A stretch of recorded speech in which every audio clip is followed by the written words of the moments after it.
السلام عليكم ورحمة الله وبركاته. أعوذ بالله من الشيطان الرجيم. بسم الله الرحمن الرحيم.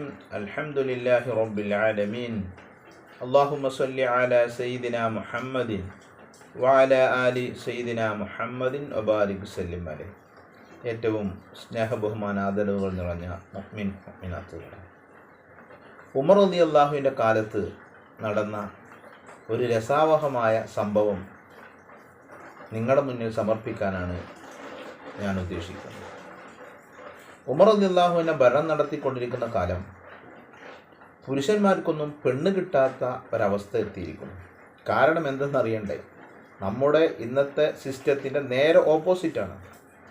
മഹർ സ്ത്രീകൾ കൂടുതലായിട്ട് ചോദിക്കുന്നു.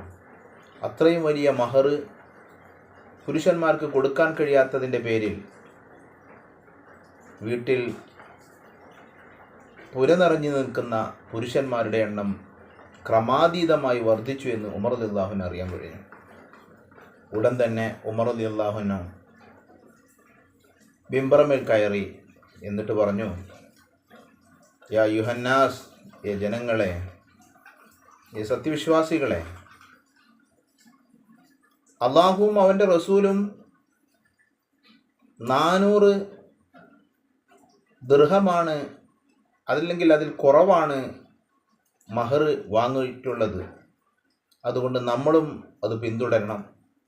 ഞാൻ ഇന്നത് പ്രഖ്യാപിക്കാൻ പോവുകയാണ്. 400ൻ്റെ മുകളിൽ ഒരൊറ്റ കുട്ടിയും മഹർ വാങ്ങാൻ പാടുള്ളതല്ല.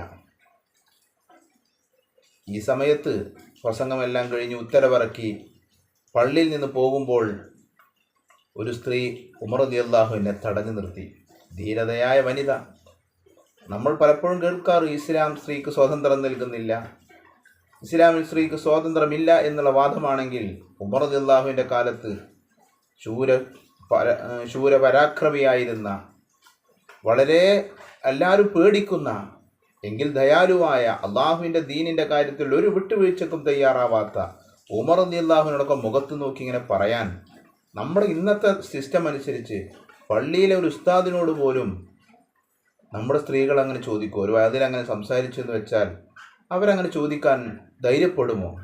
എന്നാൽ രാഷ്ട്രം ഭരിക്കുന്ന അമീറുൽ മുഅ്മിനീനോട് പെൺകുടി ചോദിക്കുകയാണ്, അമീറുൽ മുഅ്മിനീൻ, അള്ളാഹുവിൻ്റെ ഖുർആനിൽ വളരെ വ്യക്തമായിട്ട് പറഞ്ഞിട്ടുണ്ടല്ലോ, ഒരു കൂമ്പാരം അവർക്ക് മഹർ കൊടുക്കുകയാണെങ്കിൽ നിങ്ങളത് തടയരുതെന്ന് പറഞ്ഞിട്ടുണ്ടല്ലോ, പിന്നെ എന്തിൻ്റെ പേരിലാണ് നിങ്ങളത് തടഞ്ഞത്?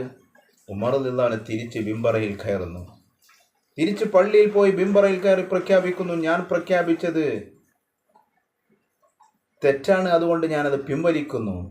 എന്നെക്കാൾ വിവരം എൻ്റെ പ്രജകൾക്കുണ്ടല്ലോ എന്ന് പറഞ്ഞ് രസാവഹമായ സംഭവം നമുക്ക് കാണാൻ കഴിയും. അല്ലാഹു സുബ്ഹാനഹു വ തആല ആ മഹാൻ്റെ കൂടെയൊക്കെ സ്വർഗത്തിൽ വസിക്കാൻ നമുക്കും അല്ലാഹു തആല തൗഫീഖ് നൽകട്ടെ. ജീവിക്കുന്ന കാലം അത്രയും അള്ളാഹുവിൻ്റെ ത്വഅത്തിലായ, അള്ളാഹുവിൻ്റെ ദീനിൽ അടിയുറച്ച്, എന്തു തന്നെ കൊടുങ്കാറ്റടിച്ചാലും അള്ളാഹുവിൻ്റെ ദീനിൽ അടിയുറച്ച്, അള്ളാഹു ഏകനാണെന്നും മുഹമ്മദ് നബി സ്വല്ലല്ലാഹു അലൈഹി വസല്ലം അള്ളാഹുവിൻ്റെ പ്രവാചകനാണെന്നുള്ള ഉത്തമ ബോധത്തോടെ ജീവിക്കാൻ നമുക്കും നമ്മുടെ പരമ്പരക്കും നാമുമായി ബന്ധപ്പെട്ട എല്ലാവർക്കും അല്ലാഹു തആല തൗഫീഖ് നൽകട്ടെ. എല്ലാവരുടെയും എല്ലാ പ്രയാസങ്ങളും അല്ലാഹു തആല തീർത്ത് റാഹത്തും സന്തോഷവും നൽകട്ടെ. ബിഹഖി സയ്യിദിനാ മുഹമ്മദിൻ സ്വല്ലല്ലാഹു അലൈഹി വസല്ലം. അൽഹംദുലില്ലാഹി റബ്ബിൽ ആലമീൻ. അസ്സലാമു അലൈക്കും വറഹ്മത്തുള്ളാഹി വബറകാതുഹു.